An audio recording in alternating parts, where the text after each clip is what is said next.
If you're a doctor and you're feeling trapped or disconnected from the practice or organization you're working for, and you want to feel more connected, then this is for you, and we're going to break it down into 4 pieces.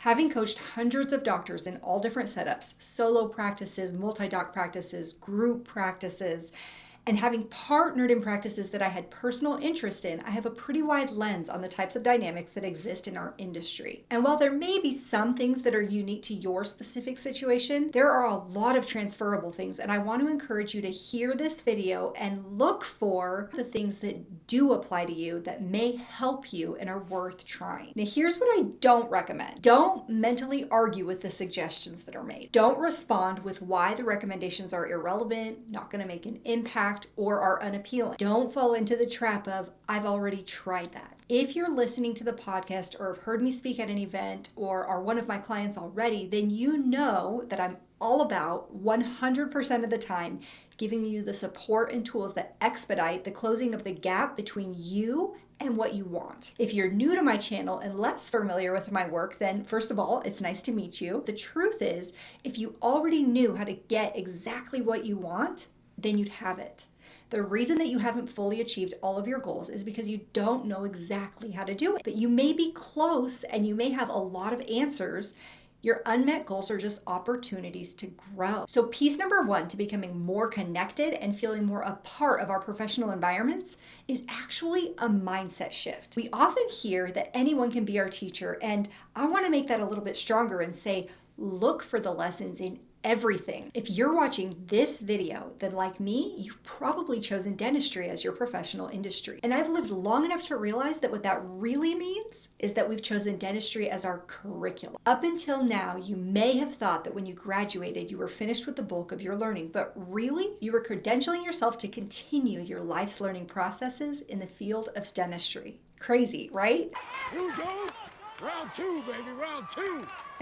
But also really exciting. We have the opportunity to grow as professionals in dentistry in some really incredible ways. Check this out. And touch lives along. It's a beautiful combination of growth and giving. And if we're wise, we'll choose to see that each setback, each understaffed day, each belligerent patient, these are all just learning opportunities in disguise. And if you put your detective glasses on, you'll start to see the types of patterns of learning opportunities that you haven't yet mastered. They're for you and they'll develop you. This is for you. When you're ready to accept the teaching being offered to you in those moments. That's piece number 1, the mindset. So with an open perspective of discovery, let's talk about piece number 2, and that's your practice or organization's vision.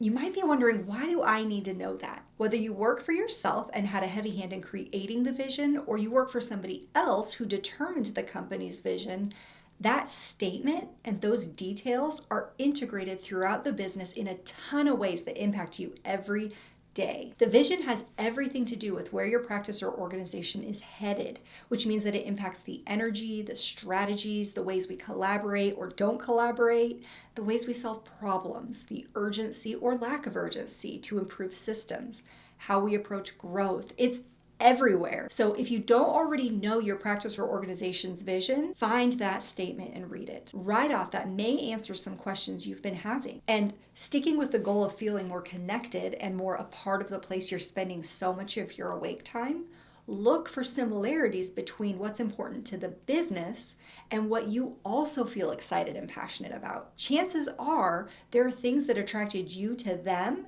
and them to you, which is why you're there. Learning more about those common grounds can help you establish where you fit in and where your contributions really shine. Now, piece number 3 are the company values.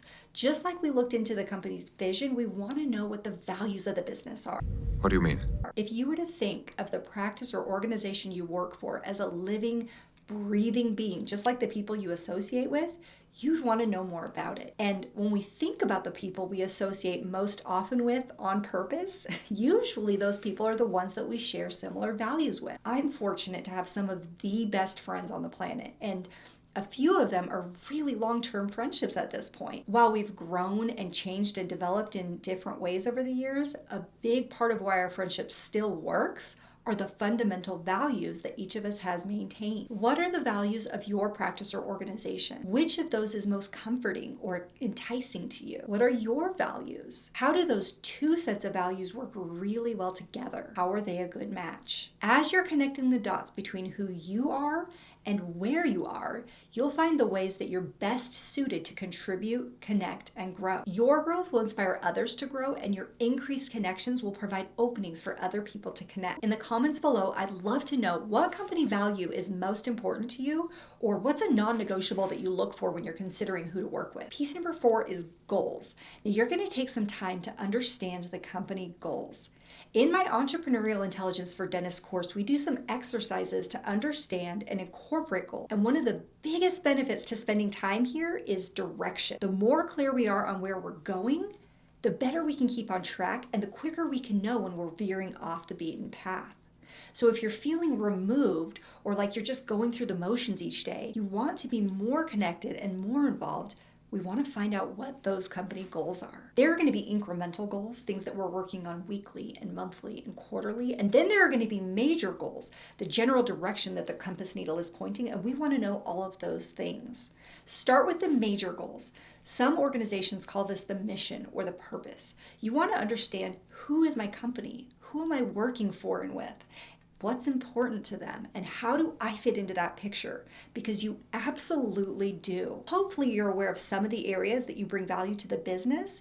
Seeing the goals in print will clarify where you want to apply more focus or offer more of your unique passion or skills that contribute toward those goals. One thing I know for sure is that while there may be day-to-day interactions or things, irritants that can temporarily distract us, when we have a deep understanding of our unique ability to contribute to the forward movement on goals, we're connected and interested, and the speed bumps aren't as bothersome. Health, happiness, and success are always within your reach, and I'm personally determined to this work.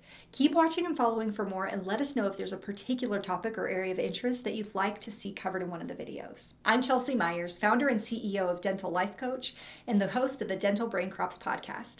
Stay tuned and subscribe for more on how to build the health, happiness, and success you want in your dental life.